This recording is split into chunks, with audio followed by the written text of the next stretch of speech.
Olá, meu amigo, minha amiga, muito obrigado por vocês estarem aqui no nosso Portal do José. Hoje para mais um encontro num dia em que a frase que eu tenho utilizado sempre aqui com vocês, que afirma que a fila vai andar, acontecerá na tarde de hoje. Temos um depoimento do ex-ajudante de ordens, do ex-presidente da República na Polícia Federal, e também temos a continuidade do julgamento do ex-presidente da República, Fernando Collor de Mello, que já tem 2 votos contra si numa condenação pesadíssima por crime de corrupção. Então, esses episódios aí certamente serão a pauta, né, dos telejornais mais à noite. E também movimentará muito aqui as redes sociais, enfim, as pessoas que se ocupam com a análise da realidade brasileira. Eu vou conversar com vocês sobre esses últimos acontecimentos e traçar aqui algumas hipóteses sobre o que fará esse ex-ajudante de ordens de Bolsonaro. Eu digo que fará porque não necessariamente ele terá que dizer alguma coisa, ele simplesmente pode ficar calado, ele pode entrar mudo, totalmente mudo e sair totalmente calado ali acompanhado dos seus advogados. Mas se ele fizer isso, quais serão as repercussões? Muitas pessoas estão fazendo já as suas previsões, né? E nós aqui vamos jogar algumas informações para ajudar você também a fazer a sua própria previsão. Mas antes de mais nada, quero convidar você que está chegando agora ao nosso portal a se inscrever aqui conosco. Você que é muito bem-vindo, conheça também os nossos outros vídeos, compartilhe se você achar bacana, recomende. E não esqueça, se puder, de participar aqui dos nossos chats, né, para a gente bater um papo, que eu sempre abro aqui com vocês entre 5 horas da tarde até 5h30, a gente às vezes estende um pouquinho a mais, né?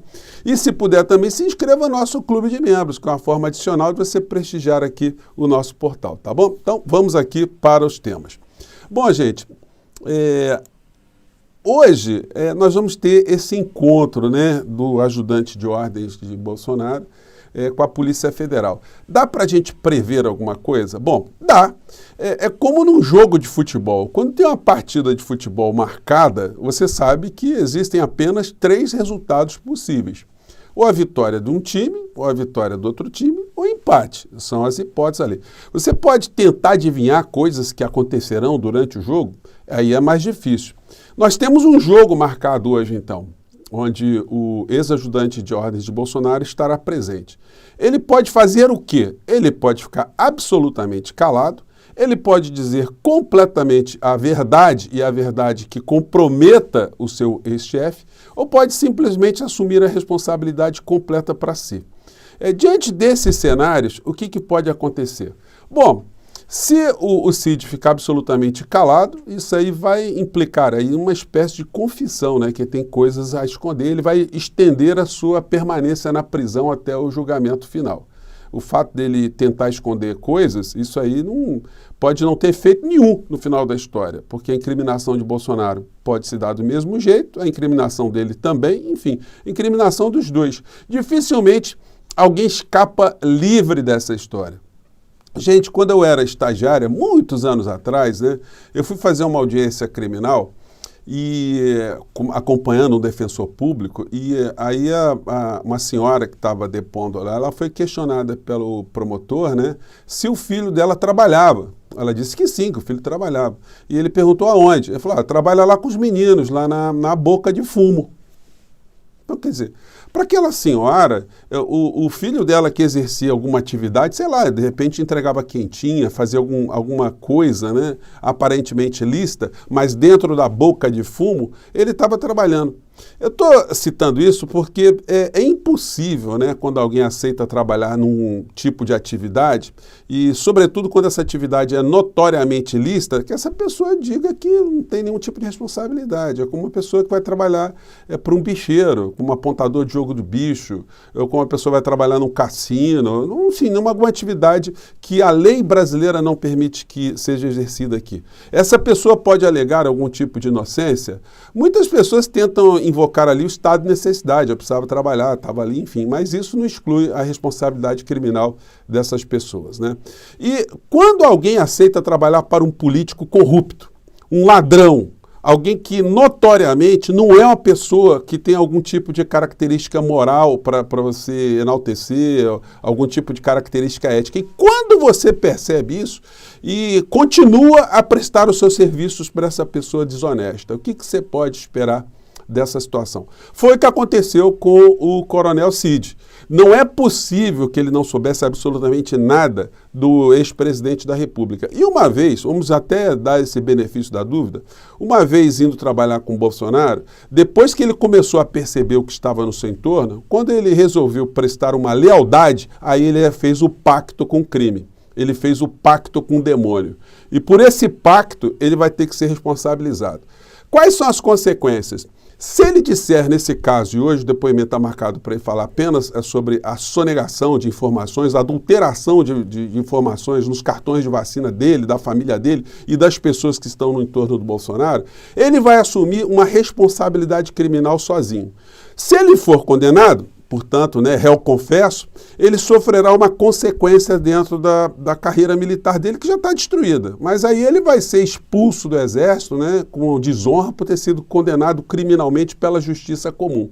E aí vai ter ali direito a uma aposentadoria, daquilo que a gente chama de morte. A gente não, a lei, a legislação, a doutrina chama de morte ficta. Ele vai ser considerado um cara morto e a viúva vai receber ali, viúva entre aspas, vai receber um dinheirinho ali todo mês proporcional ao tempo que ele ficou no Exército Brasileiro. E se ele confessar que estava agindo por lealdade a Bolsonaro, pode ser que ele seja condenado criminalmente ou tenha uma pena menor, e que esse tipo de sentença, de alguma maneira, sirva de forma positiva dentro das Forças Armadas, para ele não sofrer consequências tão pesadas, porque ele vai dizer que estava obedecendo ordens, as ordens não eram manifestamente ilegais, e aí vai tentar escapar por essa via. Então, gente, quais são as situações possíveis de acontecerem no meio dessa história? Se ele for totalmente banido, pode ser que ele tente lá na frente um cargo no gabinete de uma Damares da vida, é o que sobrará para ele, para um safe, um senador desse, alguém que tenha um cargo político, que possa colocá-lo ali num grande cabide, do bolsonarismo ali como gratidão pelos serviços prestados. Mas o que dá para a gente cravar, a gente tem que acompanhar os acontecimentos aí, é que essa gente não vai escapar.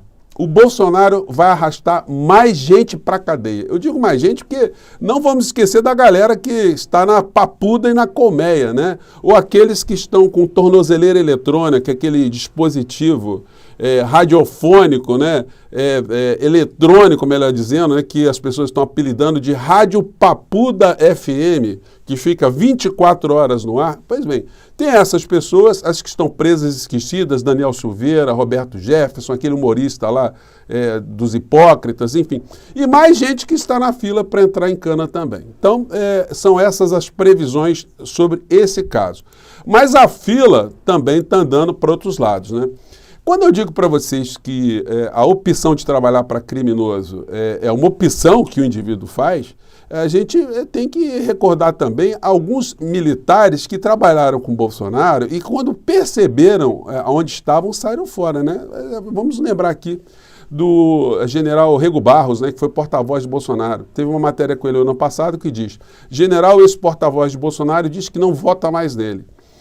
Vamos lembrar também de Santos Cruz. Alguns militares são conservadores, enfim, têm a formação militar, mas que perceberam a podridão e hoje o Santos Cruz fala mais abertamente. Outros generais também falam, os generais da reserva também falam, mas tem muito vigarista nas Forças Armadas que se completou também do bolsonarismo.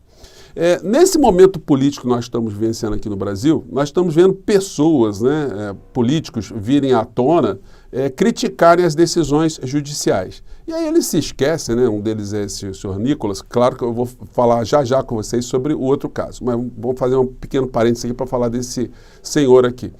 Ele já moderou completamente o comportamento dele na Câmara, depois daquela coisa da peruca, depois ele está vendo as condenações que ele está sofrendo, ele está tendo que desembolsar a grana toda hora aí para pagar indenização por dano moral, multas junto ao TSE. Então ele foi à tribuna ontem criticar a perda do mandato de Dallagnol por uma questão pré-existente lá atrás, no registro da candidatura dele. Que é uma ditadura, o Brasil está indo por uma ditadura, enfim, e falando de uma suposta vinculação do Poder Judiciário com o governo atual, enfim. como se o Bolsonaro não estivesse com o propósito absolutamente claro de contaminar e cooptar todas as estruturas do Estado brasileiro, querendo colocar ministro no Supremo Tribunal Federal, Augusto Aras como um capacho, não tem como a gente dizer isso de outra forma, a senhora Lindora Araújo, isso aí essa gente não fala, né? Eu fiz questão de falar sobre isso só para marcar a hipocrisia dessa gente, que fica muito denotada nessa foto aqui que muita gente tem comentado, né, do Dallagnol, falando em combate à corrupção, mas quando a gente vê ali atrás a turma que está, né, vamos pegar só o Eduardo Bananinha, é difícil alguém falar em combate à corrupção estando ali ao lado de Dudu Bananinha, né? Aliás, é uma questão que eu sempre levantei aqui com vocês. Quando Sérgio Moro aceitou trabalhar entre aspas, né, ser ministro de Bolsonaro, ali também foi o beijo no demônio, né? Ali ele se desnudou de uma vez por todas, ele mostrou ao que ele estava vindo para o meio da política. Ele não podia ignorar quem eram as pessoas que estavam com Bolsonaro, já que ele era uma pessoa que estava investigando possíveis ou corruptos, né? Ou corruptos comprovados. Ele não podia ignorar quem era Bolsonaro. Ele não podia ignorar o perfil político de Bolsonaro, as transações financeiras de Bolsonaro, o enriquecimento ilícito de Bolsonaro. Então, essa gente falar em combate à corrupção é muito complicado, né? A gente está vendo outras pessoas se somarem também nesse discurso como o pastor, guia espiritual, constitucional, jurídico de Bolsonaro, que também está protestando contra uma cassação, né? Na cabeça deles é isso que está acontecendo, uma cassação do mandato. A gente está sendo neutralizada, né? A gente for melhor dizer, observando melhor, né? O registro de uma candidatura lá atrás proposta pela lei da ficha limpa. Então se revogue a lei de ficha limpa e todo mundo que estiver fazendo algum tipo de falcatrua, algum tipo de suspeição, pode vir a se candidatar normalmente, né? Então a gente se institui logo no Brasil uma bagunça mesmo, né? A lei da ficha limpa, ela tem imperfeições, mas ela segue ali um princípio de se fazer da política um ambiente com pessoas menos comprometidas, né, com situações ilícitas, com situações imorais, situações antirrepublicanas, enfim. Isso cabe muito debate, mas o que a lei está propondo hoje é o que nós temos aí, o que a lei que nós temos aí impede que figuras como o senhor Dallagnol faça manobras, né, para poder escapar de não ser julgado, né, pela justiça de uma maneira geral, sobretudo a justiça eleitoral. E aí vem cassação de mandato de Deltan Dallagnol, preocupa em torno de Bolsonaro, imagina o que nos espera. Eles estão reclamando, não é do Dallagnol ter entrado pelo cano, não. É do Bolsonaro sofrer as consequências desse tipo de entendimento das cortes superiores aqui no nosso país. A fila está andando. Bom, e aí hoje continua o julgamento de Collor, como eu falei com vocês, né? E já tem 2 votos para ele ser condenado, apenas que vão até 33 anos de cadeia. A situação, ontem o Fachin já deu um voto, o Alexandre de Moraes deu um voto também, e agora o julgamento ele segue lá no Supremo Tribunal Federal. Para a gente só ter uma noção do que estava acontecendo, o Collor de Mello, quando ele está sendo acusado nesse processo de ter recebido aí a bagatela de 9 milhões de reais de propina, na sequência ele comprou uma Lamborghini, né? Esse carrinho aqui simpático que ele ostentou, aquele chegando na casa da Dinda, né? Que muitas pessoas lembram, né?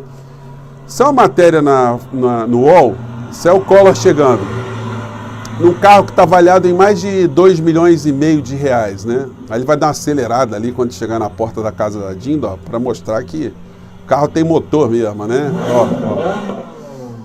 Então, o Collor desfilando com esse carrinho, provavelmente fruto dessa falcatrua, né? E ele, não contente com essas falcatruas que ele está sendo condenado hoje, a Lamborghini dele ainda ficou 6 anos sem pagar IPVA, e com essa dívida milionária. Só que tem uma hora, né, que as dívidas são cobradas e as dívidas estão fazendo a fila dos devedores andar mais rápido. Vamos ver o que vai acontecer no dia de hoje. No final do dia a gente vai ter mais informações, tá bom? E eu compartilharei aqui com vocês. Um grande abraço, até o nosso próximo encontro. Tchau!